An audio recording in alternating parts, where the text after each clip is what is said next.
मानस भाई लगी आज्ञा सर तुम्हें कामर बहुत पंचुआ आज्ञा मोर विश्वास अछि तुम्हें भविष्य डेवलप करियो आपन को आशीर्वाद पाइले सब संभव हो सर आ मुसुनी तुम्हें तुम स्त्री के पाखु नहीं जाइछ वेरी गुड सर ओ फार्म हाउस आसला पर सुनिली तुम्हें लव मैरिज करछ सेहि भाई तुम ससुर घर सहित बहुत बड़ प्रॉब्लम होइछ आपन ठीक खबर सुनछन सर बाहागर समय प्रोब्लेमटा एबे भी सॉल्व हुए हम ससुर घर लोक माने एबे भी मो मैरिज को एक्सेप्ट करना अरे रिलैक्स केबे एक्सेप्ट करना निश्चय से एक्सेप्ट करिवे आज्ञा सर अरे कोन कहया को अछि को सर आपन एबे फार्म हाउस दायित्व नै कथाटा केमिति कहबे जानि पाबे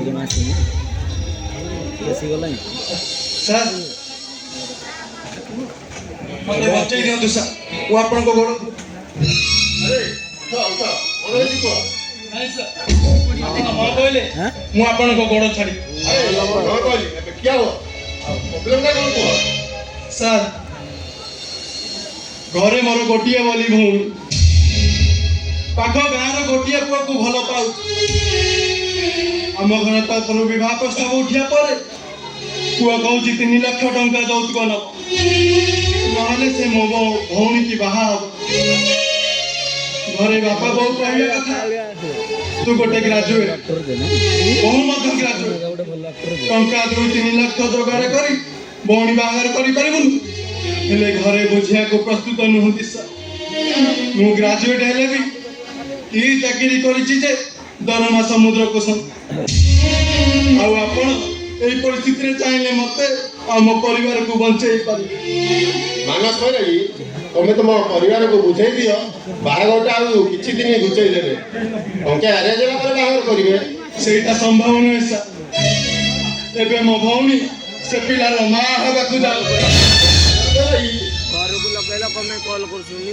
तुम भौणी की भल पाउ टोटा बहुत चालाक अछि এই পরিস্থিতি তুমি নিশ্চয় চাହୁছ ମୁଁ ତୁମକୁ 3 ଲକ୍ଷ ଟଙ୍କା ସାହାଯ୍ୟ କରିବି ମୁଁ ଆପଣଙ୍କୁ କଥା ଦଉଛି ସାର୍ ଆପଣଙ୍କର ସବୁ ଟଙ୍କା ସୁଝି ଦେବି ଆଉ ଆପଣଙ୍କ ପାଖରେ ଆଦୌ ବେଇମାନି କରିବିନି ମୁଁ ଏବେ ନୂଆ କରି ଫାର୍ମ ହାଉସ ଦାୟିତ୍ୱ ନେଇ କଣ କହୁଛୁ ମୋ ଭାଇ କଣ ମୁଁ କରିପାରିବି ଚିନ୍ତା କରି କହିବି ମତେ ଆପଣ ଚିନ୍ତା କରି କଣ କହିବେ ଏବେ କେବଳ ହଁ କହି ଦିଅନ୍ତୁ କଣ କହୁଛୁ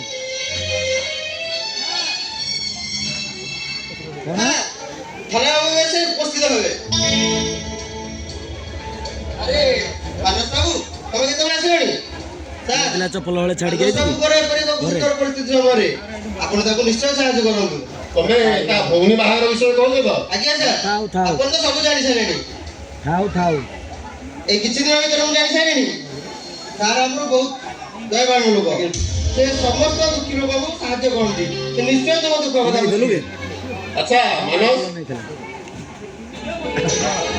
ତମେ ଏବେ ଆସିପାର ମୁଁ ତମ ପାଇଁ କଣ କରିପାରିବି ଚିନ୍ତା କରି ଦେଖିବି ମୁଁ ତାହେଲେ ଆସୁଛି ସାର୍ ଆଚ୍ଛା ମାନସ ମୋର 3 ଦିନ ପରେ ହାଇଦ୍ରାବାଦ ପ୍ରୋଗ୍ରାମ ଅଛି ତମେ ଏବେ ଯାଇ ଗୋଟେ ଟିକେଟ ବୁକିଂ କରିଦେଇ ଆଉ କ୍ୟାସିୟରଠୁ ପଇସା ନେଇଯିବ ଆଜ୍ଞା ସାର୍ ଆଚ୍ଛା ମଗରା आज्ञा ଆମ ଥାନା ଅଫିସର କଣ କହୁଥିଲା सर मत जेमिते लागिला थाना ऑफिसर हम फार्म को आसे पई गोरोटे के हम खबर को पे कर बसिले हेले मु बुझी पालिनी थाना ऑफिसर जमेश अधिकार करो हम फार्म हाउस को आसे पे ग्रहण पई अरे ସିଏ ତ 3 ଦିନ ତଳେ ଆମ ଫାର୍ମ ହାଉସ ବସିଥିଲେ आज्ञा ଏଠିକି କୌଣସି ଆକର୍ଷଣ ମଧ୍ୟ ବାରମ୍ବାର ଆସିବାକୁ ବାଧ୍ୟ କରୁଥିଲେ ले सर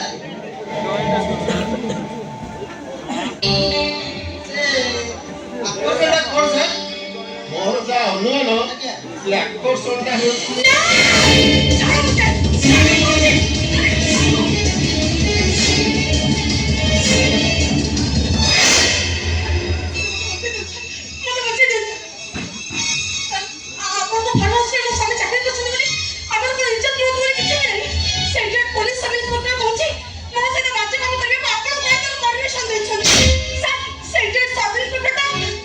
ତମେ ବୋଧେ ମାନସ ବେହେରାଙ୍କ ସ୍ତ୍ରୀ ଆଚ୍ଛା ମକରା आज्ञा सर ତମେ ଏବେ ଆସିବ सर पळेबी तिले कोन टिके साहाय्य ତମେ ଯାଅ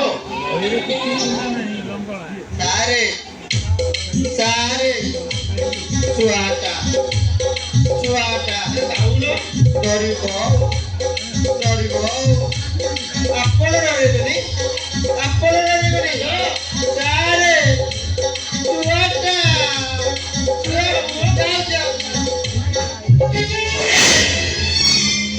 ଆଚ୍ଛା ବିଶେଷ ଇଶ୍ୱରାଇ ଘଟଣାଟା କ'ଣ କୁହ? ସାର୍ ମୁଁ ରୁମ୍ ଭିତରେ ଥିଲି ଆଉ ଆପଣ ସେତେବେଳେ ପୋଲିସ ସବ୍ ଇନ୍ସପେକ୍ଟର ସହିତ ମୋତେ ପରିଚିତ କରିଥିଲେ ସାର୍ ସେ ଇଡିୟଟଟା ମୋ ରୁମ୍ ଭିତରେ ବସି ମୋତେ କଳା ଘୋଷଣା କରିଥିଲା ସେ ଇଡିୟଟ ସବ୍ ଇନ୍ସପେକ୍ଟର ପୋଲିସ ଚମେଶ୍ୱର ଅଧିକାରୀ ଏସବଟା ଗଲା କୁଆଡ଼େ? अरे अरे तमे आसी एठी शरण नै गलनी ସାର୍ ଆପଣ ଜଣେ ପୋଲିସ ଅଫିସର ସାର୍ ଆପଣଙ୍କୁ ବି ଏମିତି ପଦକ୍ଷେପ ନେବାର ମୁଁ କେବେ ଆଶା କରୁନଥିଲି। ଯେତେ ହେଲେ ମାନସ ଲାଗି ମୋ ଫାର୍ମ ହାଉସର ଜଣେ ଏମ୍ପ୍ଲୟ ସ୍ତ୍ରୀର ସୁରକ୍ଷା ମୋର ନୈତିକ କର୍ତ୍ତବ୍ୟ। ଆପଣ ମୋ ବନ୍ଧୁ ନାଇଁ ସାର୍ ଏଇଟାକୁ ଆପଣ ଏଇଠି ରଖିଥାନ୍ତୁ ଏଇଟାକୁ ପୋଲିସରେ ଧରା ପକେଇବେ ମୁଁ ଡିସିକୁ ଦବାକୁ ଯିବି ଏସପି ଦବାକୁ ଯିବି ଆଉ ଦରକାର ପଡ଼ିଲେ ମୁଁ ଆଇଜି ଦବାକୁ ଯିବି ହେଲେ ଏଇଟା ଯଦି ସସ୍ପେଣ୍ଡ ହୁଏ ସେ ପର୍ଯ୍ୟନ୍ତ ମୋ ଘରେ ଚୁପ୍ ହେଇ ରହିପାରିବିନି ସବ୍ ଇନ୍ସପେକ୍ଟର ଏ ଝିଅଟା ଯଦି ଏମିତି କିଛି ଷ୍ଟେପ୍ ନିଏ ଆପଣଙ୍କ ସିଚୁଏସନ କ'ଣ ହେବ ଜାଣିପାରୁଛନ୍ତି ତ? କିନ୍ତୁ ସାର୍ ଆପଣ ତ କହିଥିଲେ ଆରେ ମୁଁ କ'ଣ କହିଥିଲି? ଆରେ ମୁଁ କ'ଣ କହିଥିଲି ସେ ଝିଅଟାକୁ ଏମିତି ଜବରଦସ୍ତ ଡରାଉଟା କରିବାକୁ? ଯଦି ତମକୁ ଝିଅଟା ଦେଖି ଭଲ ଲାଗିଲା ତାକୁ ପଟାପଟି କରି ପ୍ରେମ କରି ଜବରଦସ୍ତି କରିବା କ'ଣ ଭଲ କଥା? ଆପଣ କ'ଣ କରୁଛନ୍ତି ବୁଝି ନଥିଲା ଏ ବଶିଷ୍ଠ ବସନ୍ତିଆ ଆଉ ଜମେଶ ଅଧିକାରୀ ଦୁଇ ଜଣ ହଉଛନ୍ତି ଗୋଟାଏ ଭାଡ଼ିର ପାରା। ଆପଣ ଦୁଇ ଜଣ ମିଶି ଛାଡ଼ ମୋତେ ଆମେ ଏବେ ଫିଷ୍ଟ କରିବୁ। ଏକା ଏକା ଫିଷ୍ଟ କରିବାକୁ ଭଲ ଲାଗେନି। ହ୍ୟାଲୋ ଆସୁନୁ।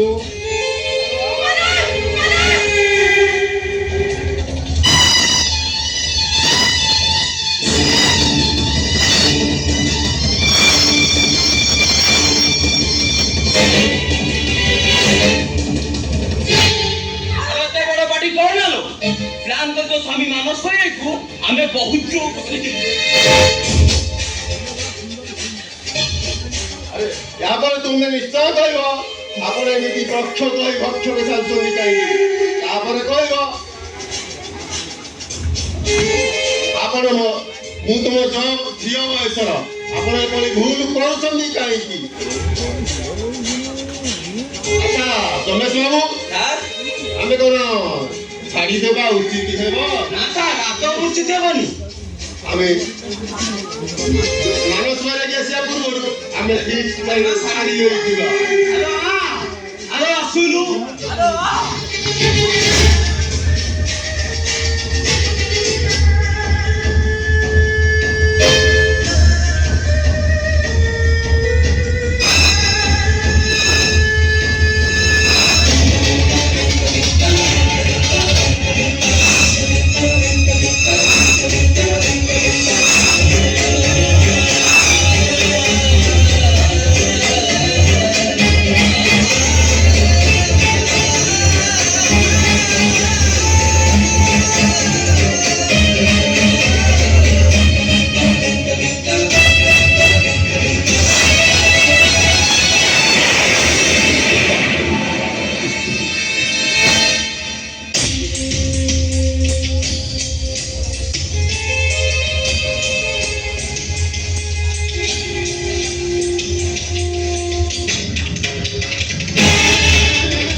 আরে করেন্ট ফেল করা যাইছে কি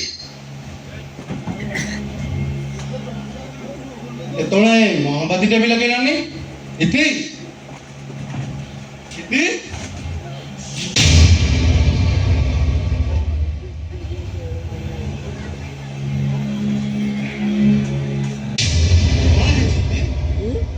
ତୁମର କ'ଣ ହେଇଛି?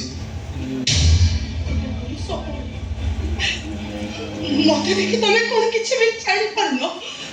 ମୋତେ ବିଶ୍ୱାସ କରେଇ ମୁଁ କିଛି ବି ବୁଝିପାରୁନି। ସେ ବଶିଷ୍ଠ ବସୁନ୍ଧରା ସେ ସମସ୍ତ ଅଧିକାରୀ ମିଶି ମତେ ଚୋର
চিৎকার করি মতে খুঁজিবা দরকার নাই। বশিষ্ঠ বসন্তিয়া আসি যাইছি। বশিষ্ঠ বসন্তিয়া ମୁଁ ତତେ ଆଜି ମରଣ କରିଦେବି। তো স্ত্রী রাজত্রে নিবি তু কোন মতে মরণ করদেবু। ମୁଁ କ'ଣ ଭାବିଛୁ ତତେ ଛାଡ଼ିଦେବି? আরে এ কেসরে মু একা নুহ। ମୋ ସହିତ ସବ ଇନ୍ସପେକ୍ଟର ରମେଶ ଅଧିକାରୀ। ମୋ ପାଖରେ ଅର୍ଥ ଅଛି ଆଉ ରମେଶ ପାଖରେ କ୍ଷମତା ଅଛି, ଆଇନ ଅଛି ଆଉ ଆଇନର ଆଶ୍ରୟରେ ତୁ ଆମର କିଛି କରିପାରିବୁ। ବଶିଷ୍ଠ ବସନ୍ତିଆ এই ক্ষমতায় তুই মতে চুপ କରିପାରିବୁ। আরে চুপ নହେলে চিৎকার কর, যেতে পারুছু চিৎকার কর, কিন্তু କିଛି ଲାଭ ହବନି। ତୁ କଣ ଭାବିଛୁ ଏମିତି ଧମକ ଦିଆ ହଉଛି ଆମ କାଟାକୁ ଚୁପ କରିଦେବ? ଆମେ ଚୁପ କର। ମୋର କଥାବାର୍ତ୍ତା ମାନସ ବୈରାଗୀ ସହିତ, ତା ସ୍ତ୍ରୀ ପ୍ରୀତି ବୈରାଗୀ ସହିତ ନୁହେଁ। ମାନସ ମୁଁ ମାନୁଛି ସେଇଟା ମୋର ସାଂଘାତିକ ଭୁଲ। ସବୁ ମଣିଷର ଭୁଲ ହୁଏ, ଭୁଲ ହବା ଆମେ ଦେବତା ନୁହେଁ, ଭୁଲ ହବା ସ୍ୱାଭାବିକ। ଆପଣ କହୁଛନ୍ତି କଥାଟାକୁ ଛାଡ଼ ଭୁଲ ବୁଝି ମୁଁ ଚୁପ ରହିଯିବି? ନା ମାନସ, ମୁଁ ମାନୁଛି ତମର ଯୋଉ କ୍ଷତି କରିଛି ସେଥିପାଇଁ କମ୍ପାନସେସନ ଦେବି। ଦୁଃଖୀରାମ ଦ୍ୱିବେଦୀ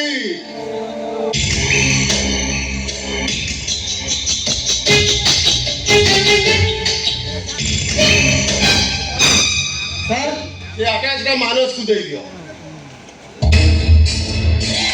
ନିଅ ମାନସ ନିଅ।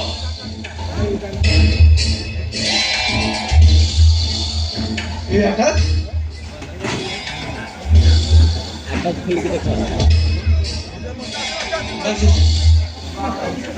କମ୍ପାନସେସନ କ୍ଷତିପୂରଣ ସେ ଆକାଶ ଖୋଲି ପରୀକ୍ଷା କରି ଦେଖି ନିଅ। ତମ ଭଉଣୀ ପାଇଁ ଆବଶ୍ୟକ ହଉଥିବା 3 ଲକ୍ଷ ଟଙ୍କା।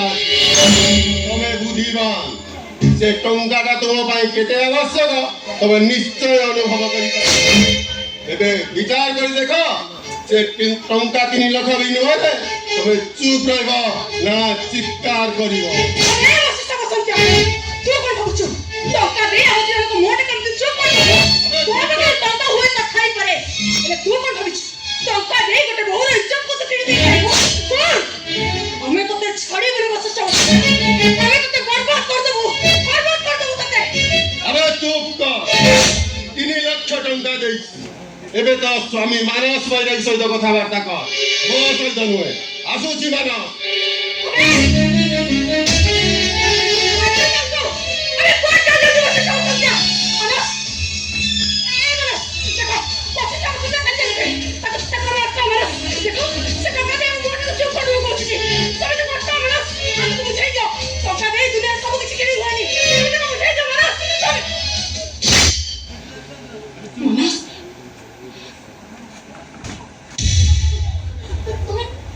ତମେ ଏମିତି ଚୁପ ହେଇ ଠିଆ ହେଇଛ କାହିଁକି? ଆମକୁ ଚୁପ ରହିବାକୁ ହବ ଇତି। ଆମକୁ ଚୁପ୍ ରହିବାକୁ ହବ। ତମର 3 ଲକ୍ଷ ଟଙ୍କା ଲୋଭରେ ହଁ ଆମକୁ ଚୁପ୍ ରହିବାକୁ ହବ। ଆରେ ତମେ ମଣିଷ ନା ଗୋଟେ ପଶୁ?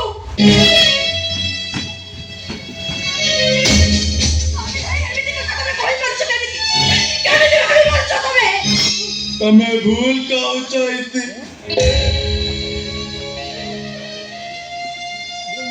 ମୁଁ କେବଳ ସ୍ୱାମୀ ନୁହେଁ, ମୁଁ ଗୋଟେ ବାପର ପୁଅ, ଗୋଟେ ମାର ପୁଅ, ଆଉ ଗୋଟେ ଭଉଣୀର ଭାଇ। ଦବା ପାଇଁ ମୁଁ ଆଗକୁ ମୋ ଭଉଣୀର ବାହାଘର ହୋଇ ନ ପାଇଲେ ହୁଏତ ସେ ଆତ୍ମହତ୍ୟା କରିଦବ। ତାପରେ ସେଇ ଲାଜରେ ମୋ ବାପା ମା ବାଟରେ ମୁଣ୍ଡ ଟେକି ଚାଲି ପାରିବେ। ତମେ ସବୁ ଶୁଣି ସାରିଛ। ତମେ କୁହ ଇତି, ଏ ପରିସ୍ଥିତିରେ ମୋର କଣ କରିବା ଉଚିତ, କଣ ନ କରିବା ଉଚିତ? ତମେ କହୁଛ ମୋ ଇଜ୍ଜତ ବିକା ଟଙ୍କାରେ ତମେ ତମ ଭଉଣୀର ବାହାଘର କରିବ? ଆରେ ଏମିତି କଥା ତମେ କେମିତି ଭାବିପାରିଲ? କେମିତି ଭାବିପାରିଲ ତମେ? ଇଜ୍ଜତ ବିକା ଟଙ୍କା, ଇଜ୍ଜତ ବିକା ଟଙ୍କା। ଏ କଥା କହି ତମେ ମତେ ବିଶ୍ୱାସ କର ନାହିଁ। ଭୋକରେ ଯେତେବେଳେ ପେଟଟା ପୋଡ଼ି ଯାଉଛି, ଘରର ମଝି କୁଣ୍ଟାରେ ବନ୍ଧା ହୋଇଥିବା ସାନ ଭଉଣୀଟା ମୋର ଘର ବଢ଼ି ହେଇଯାଉ, ସେତେବେଳେ ନିଜ ଶବ୍ଦର ମାନେ କଣ ଥାଏ? ଆଜିର ଏ ସମାଜ ବିଜ୍ଞାନୀ ମାନଙ୍କ ଦେଖିବେ ଇଜ୍ଜତର ଶବ୍ଦ ହଉଛି ଟଙ୍କା। ଯାହା ପାଖରେ ଯେତେ ଟଙ୍କା ଅଛି ଏ ସମାଜରେ ତାର ସେତେ ଇଜ୍ଜତ। ଏଇଠି ମୁଁ ଯଦି ତମ ସ୍ୱାମୀ ହୋଇ କମ୍ପ୍ରମାଇଜ କରିପାରୁଛି, ତମେ କମ୍ପ୍ରମାଇଜ କରିପାରୁନା କେମିତି?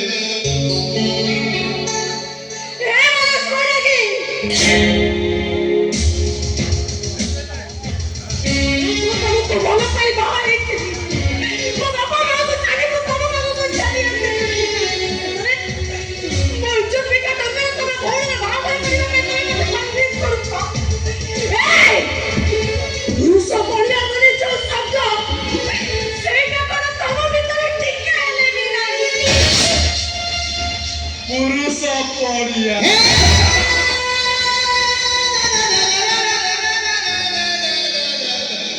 ମୋ ଭାବ ପାଇଁ, ମୋ ପରିସ୍ଥିତି ପାଇଁ ମୋ ପୁରୁଷ ପଣିଆଟା ଆଜି ବନ୍ଧକ ପଡ଼ିଯାଇଛି। ଆଉ ସେ ବଶିଷ୍ଠ ବସନ୍ତିଆ ଅଛି ତମେ ଅଧିକାର ମୋ ସ୍ତ୍ରୀର ଇଜ୍ଜତ ନେଇଛନ୍ତି। ମୋର କଣ ଇଚ୍ଛା ହଉଛି ଜାଣନ୍ତି? ସେମାନଙ୍କ ଦି ଜଣଙ୍କର ଛାତି ଚିରି ଚଁ ଚଁ କରି ରକ୍ତ ପିଇଦିଏ, ହେଲେ କାହିଁକି ପାରୁନି ଜାଣ? କାହିଁକି ପାରୁନ ତମେ? 3 ଲକ୍ଷ ଟଙ୍କା ମୋର ହାତ ଛଡା ହୋଇଛି। ମୋ ଭଉଣୀର ବାହାଘର ହୋଇପାରିବ, ମୋ ବାପା ବୋଉ କାନ୍ଦିବେ, ଆଉ ଏ ପଇସାର ଶକ୍ତ ଆବଶ୍ୟକତା ମତେ ଆଜି ଚୁପ୍ ରହିବାକୁ ବାଧ୍ୟ କରିଦେଇଛି। ଯଦି ତମର ନିହାତି ଦରକାର, ମୁଁ ଯଦି ବେଶ୍ୟାବୃତ୍ତି କରିକି ତମକୁ ଟଙ୍କା ଦିଏ, ତାହେଲେ ତମେ ହୁଏତ କିଛି ଆପତ୍ତି କରିବନି। ଠିକ ସେ ହଁ କି ନାହିଁ କହିପାରୁନି, ତଥାପି ଭାବୁଛି ମୋ ଭଳି କ୍ଲିବ ପ୍ରାୟ ଆପତ୍ତି କରିବନି। ଆରେ ଏଠି ବେଶ୍ୟାବୃତ୍ତି କିଏ ନ କରୁଛି? ଆଜିକାଲି ସମାଜରେ ବେଶୀ ବେଶ୍ୟାବୃତ୍ତି ଚାଲୁଛି। ତଥା କଥିତ ଆରିଷ୍ଟକେଟ ଭ୍ରାମୀ ଉନ୍ନତିଗ୍ରସ୍ତ ମନ୍ତ୍ରୀମାନେ ନିଜର ମନ୍ତ୍ରୀ ପଦର ସୁରକ୍ଷା ପାଇଁ ନିଜର ସ୍ତ୍ରୀ ଝିଅ ବୋହୂମାନଙ୍କୁ ଭେଟି ଦଉଛନ୍ତି ପାଣ୍ଠିର ବଡ଼ ବଡ଼ ହାଇକମାଣ୍ଡ। ଭବିଷ୍ୟତରେ ମନ୍ତ୍ରୀ ପଦ ପାଇବା ଲୋଭରେ ଏମାନେ ନିଜ ସ୍ତ୍ରୀ ମାନଙ୍କୁ ଆରେ ଏଠି ବେଶ୍ୟାବୃତ୍ତି କିଏ ନ କରୁଛି? ଆଜିକାଲି ସମାଜରେ ବେଶୀ ବେଶ୍ୟାବୃତ୍ତି ଚାଲିଛି। ତଥା କଥିତ ଆରିଷ୍ଟକେଟ ଫ୍ୟାମିଲି ଉନ୍ନତିଗ୍ରସ୍ତ ମନ୍ତ୍ରୀମାନେ ନିଜର ମନ୍ତ୍ରୀ ପଦର ସୁରକ୍ଷା ପାଇଁ ନିଜର ସ୍ତ୍ରୀ ଝିଅ ବୋହୂମାନଙ୍କୁ ଭେଟି ଦଉଛନ୍ତି ପାର୍ଟିର ବଡ ବଡ ହାଇକମାଣ୍ଡଙ୍କ ପାଖରେ ଆଉ ଭବିଷ୍ୟତରେ ମନ୍ତ୍ରୀ ପଦ ପାଇବା ଲୋଭରେ ଏମାନେ ମାନେ ନିଜ ସ୍ତ୍ରୀ ମାନଙ୍କୁ ଭେଟି ଦଉଛନ୍ତି ମନ୍ତ୍ରୀ ମୁଖ୍ୟମନ୍ତ୍ରୀ ମାନଙ୍କ ପ୍ରମୋଶନ ପାଇବା ଲୋଭରେ ବ୍ୟୁରୋକ୍ରେଟ ଅଫିସର ମାନେ ନିଜ ସ୍ତ୍ରୀ ଝିଅ ବୋହୂମାନଙ୍କୁ ହସି ହସି ପିକନିକ କରିବାକୁ ପଠେଇ ଦଉଛନ୍ତି ରୀତିମତ ଓପନ ପ୍ରଷ୍ଟିଚ୍ୟୁସନ ଆଇ ମିନ୍ ଖୋଲା ଖୋଲି ବେଶ୍ୟାବି ମୁଁ କଣ କହିବାକୁ ଚାହୁଁଛି ମତେ ବୁଝିବାକୁ ଚେଷ୍ଟା କର ମୁଁ ମନ୍ତ୍ରୀ ହେବା ଲୋଭରେ ଚୁପ୍ ରହିବାକୁ ଚାହୁଁନି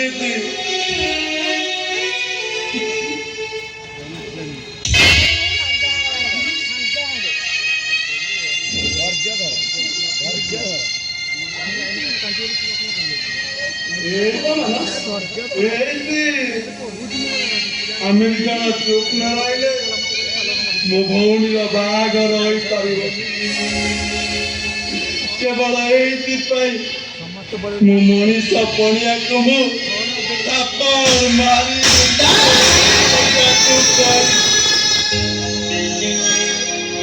ଆମ ନିଜ ହାତରେ ମୋ ମଣିଷ ପଡ଼ିଆକୁ ତଣ୍ଟି ଚିପି ମାରି ଦେଇଛି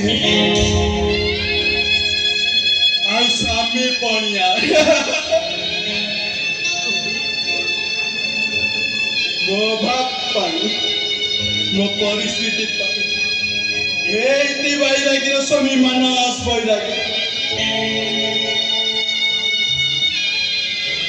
ତୁ କିଛି ଦିନ ପାଇଁ ଲୁଚି ଯା ଆଉ ଯେତେ ପାରୁଛୁ ମୁଁ ଆଲୁଚେଇ କାଟ ଛାତି ଫଟେଇ କାଟ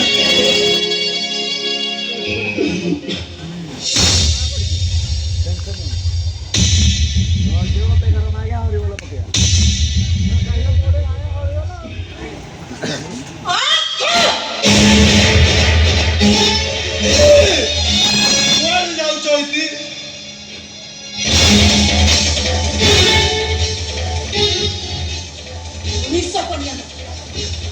ପୁରୁଷ ପଡ଼ିଆ ନଥିବା ସ୍ୱାମୀ ପଡ଼ିଆ ନଥିବା ଗୋଟେ ନପୁଂସକ ଥିବ ଅପାରକ ସ୍ୱାମୀ ପାଖରେ ରହିବା ଅପେକ୍ଷା ଆତ୍ମହତ୍ୟା କରିଦେବାଟା 100 ଗୁଣରେ ଭଲ ଆଉ ଏଇଟା ମୁଁ ଡିସାଇଡ୍ କରିସାରିଛି ଆମ ଛାଡ଼